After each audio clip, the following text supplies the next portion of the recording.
만약 며느리가 임신했어요 라고 전화한 날 아들이 첫마디로 이렇게 말한다면요. 엄마 그 아이 아빠가 나 맞아? 그 순간 제 손에서 체온이 빠져나가는 느낌이 들었습니다. 그리고 머릿속에 한 장면이 되감기처럼 돌아왔죠. 처음 유진이를 만났던 날. 그땐 이 일이 이렇게까지 번질 줄 상상도 못했습니다. 진실 파일입니다. 시작하기 전에 구독과 좋아요는 알고리즘이 아니라 다음 피해자를 막는 경고등이 됩니다. 그날은 특별한 날이 아니었어요. 그냥 아들이 사람 데려오게라고 해서 반찬을 하나 더 했을 뿐이죠. 이상하게 알람도 울리기 전에 눈이 떠졌습니다. 나이가 들어서가 아니라 마음이 먼저 깬 느낌이었죠. 차잔을 꺼냈다가 다시 넣고 창문을 열었다 닫고 집이 아니라 제 마음이 왔다 갔다 했어요. 초인종이 울렸고 문을 여는 몇 초가 길었습니다. 민준이 뒤로 유진이가 들어왔습니다. 안녕하세요. 처음 뵙겠습니다. 그 인사가 너무 깊지도 너무 가볍지도 않아서 저는 그때 이미 마음이 조금 놓였어요. 신발을 가지런히 놓는 모습에서 괜히 안도했고요. 우리 집은 새 것보다 익숙한 것들이 많은 집입니다. 벽지도 가구도 번쩍이지 않죠. 유진이는 그걸 보고도 표정이 흔들리지 않았어요. 그게 더 고마웠습니다. 말은 많지 않았지만 침묵이 불편하지도 않았습니다. 민준이는 유독 말이 적었어요. 아들이 누군가 앞에서 말을 고르는 얼굴을 처음 봤죠. 그날 저는 속으로 결론을 내렸습니다. 큰 걱정은 없겠다. 시간이 흘렀고 둘은 결혼을 결정했습니다. 요란하지 않은 예식, 욕심내지 않는 양가. 저는 그게 좋았어요. 그리고 둘은 당분간 우리 집에서 같이 살기로 했습니다. 전세도 대출도 애매했던 때였거든요. 저는 옷장 한 칸을 비워줬고 방을 닦아놨습니다. 새 것은 못 사줘도 정도는 해주고 싶었어요. 유진이는 짐이 많지 않았습니다. 그게 또 조심스러워 보여 마음이 놓였죠. 그날 밤 문 너머로 둘의 인기척이 들렸습니다. 낯설지만 싫진 않았어요. 집 공기가 바뀌는 소리였거든요. 저는 일부러 유진이에게 집안일을 맡기지 않았습니다. 유진아, 아직은 내가 할게. 너는 적응부터 해. 그런데 시간이 지나자 유진이는 제가 안 보는 틈에 움직이기 시작했어요. 제가 외출하고 돌아오면 빨래가 널려 있었습니다. 고맙기도 했지만 혹시 눈치 보는 건가 마음이 걸렸습니다. 유진아, 굳이 안 해도 돼. 부담 갖지 말고. 아니에요, 어머니. 제가 할 수 있어서 하는 거예요. 그 말이 거짓 같진 않았어요. 다만 마음까지는 읽을 수 없었죠. 그러다 결혼 1년쯤 유진이가 저를 따로 불렀습니다. 집엔 우리 둘뿐이었고 유진이는 손가락을 계속 꼼지락거렸어요. 어머니, 저희가요 아이를 갖고 싶은데 잘 안 돼요. 저는 바로 위로하지 않았습니다. 그때 유진이에게 필요한 건 조언이 아니라 숨 쉴 자리 같았거든요. 병원도 다녀왔는데 큰 이상은 없대요. 그런데 마음이 계속 무거워요. 그 말 하나에 제 젊은 날이 떠올랐습니다. 아이라는 단어가 여자 마음을 어떻게 갉아먹는지 저는 알고 있었거든요. 며칠 뒤 저는 민준이를 따로 불렀습니다. 저도 알아요. 근데 억지로 되는 게 아니잖아요. 기다리면 되지 않을까요? 민준이는 괜찮다는 쪽이었어요. 하지만 유진이는 괜찮은 척을 하고 있었죠. 결국 둘은 난임 클리닉을 다시 찾았습니다. 다녀온 날 유진이 눈빛이 달랐어요. 담담한 척하지만 안쪽이 흔들리는 눈.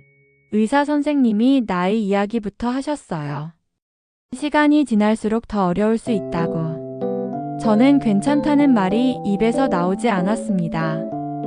그 말이 얼마나 가벼운지 알았거든요. 그런데 일주일 뒤 집 전화가 울렸습니다. 요즘 시대의 집 전화는 불길하게 울리죠. 유진이가 받았고 전화를 끊고도 한참 서 있었습니다. 그날 밤 둘은 방에서 오래 얘기했습니다. 문이 쉽게 열리지 않았어요. 그리고 민준이 얼굴이 처음 보는 색이었습니다. 병원에서요 다시 설명을 해줬대요. 저 때문이 아니라 민준 씨 쪽이 더 크다고. 그 말이 떨어지는 순간 집안 공기가 바뀌었습니다. 누가 소리 내지 않았는데도 벽이 생겼어요. 밥을 먹어도 숟가락 소리만 크고 대화는 짧아졌습니다. 유진이는 밤마다 뒤척였고 민준이는 말이 더 없어졌습니다. 저는 알았어요.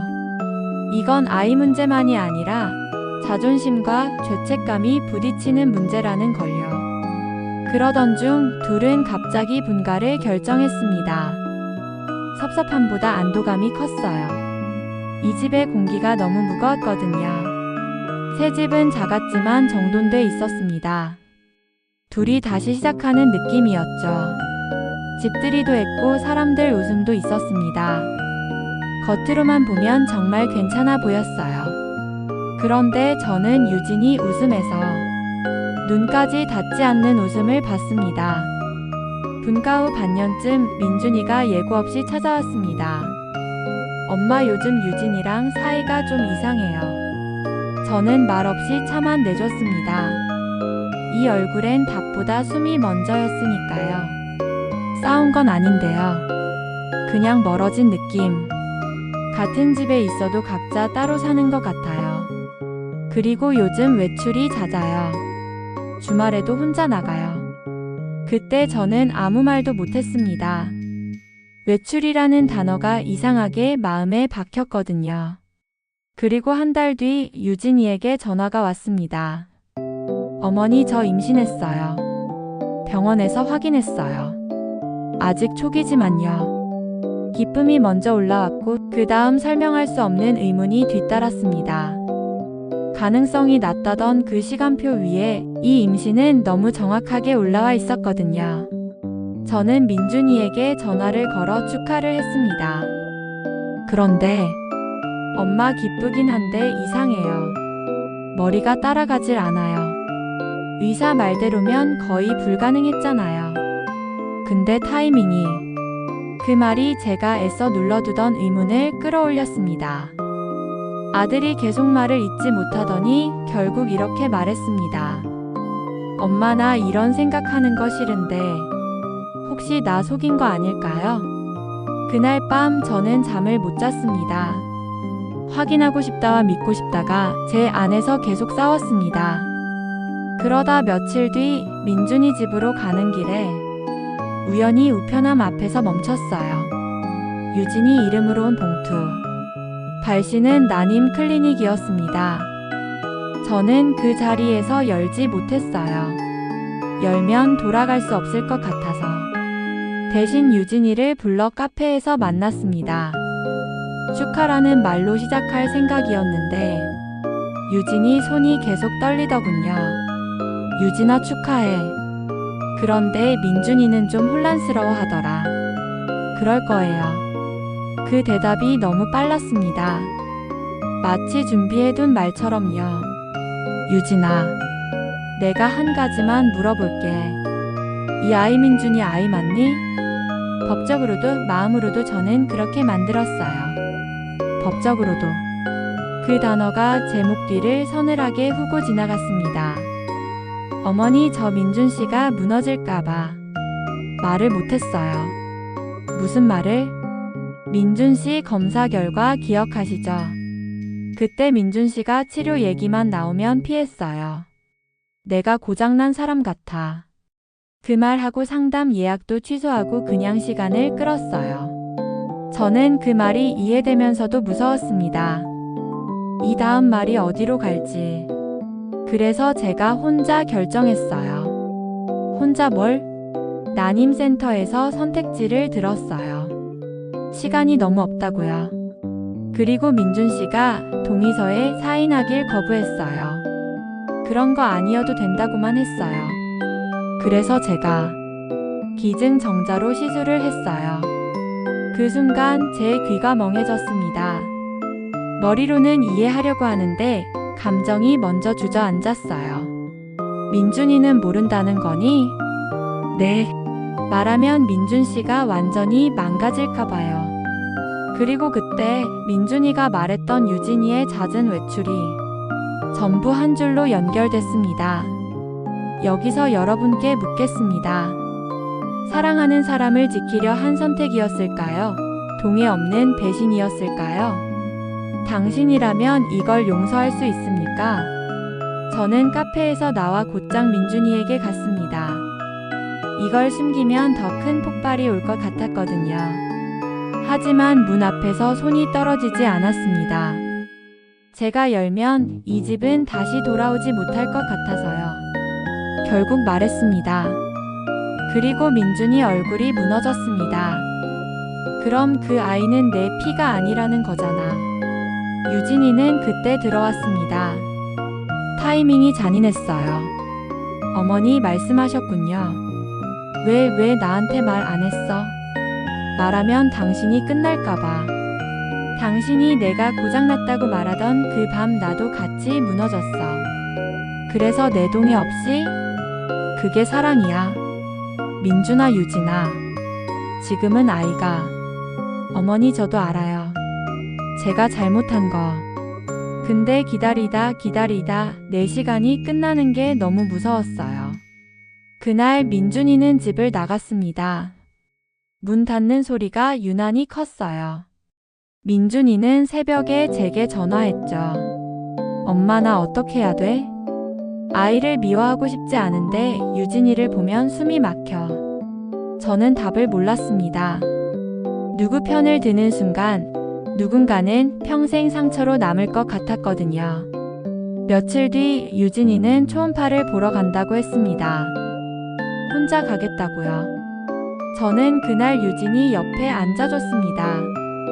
누가 옳고 그른지 말하기 전에 지금은 사람이 무너지기 쉬운 자리니까요. 작은 점 하나. 그게 생명이라는 사실이 너무 이상하고도 무서웠습니다. 그리고 마지막 순간 민준이가 나타났습니다. 가까이 오지도 못한 채 멈춰 서 있더군요. 미안해. 근데 나 당신이랑 가족이고 싶었어. 나도 가족이고 싶었어. 근데 내 동의 없이 가족이 만들어졌잖아. 그 대화는 결론이 나지 않았습니다. 단 하나 확실한 건 이 아이는 이미 존재했고 셋의 인생을 바꾸고 있었다는 거죠. 그리고 저는 지금도 가끔 생각합니다. 사랑이란 이름으로 어디까지 선택할 수 있는 걸까? 여러분이라면 어떻게 하시겠습니까? 동의 없는 임신 이 선택 과연 용서할 수 있나요? 민준이가 피해자입니까? 유진이가 피해자입니까? 아니면 둘 다 가해자입니까? 댓글로 여러분의 판단을 듣고 싶습니다. 비슷한 경험이 있으셨다면 어떤 마음이었는지도요. 오늘 이야기 누군가에겐 드라마 같겠지만 누군가에겐 내일 벌어질 현실일 수 있습니다.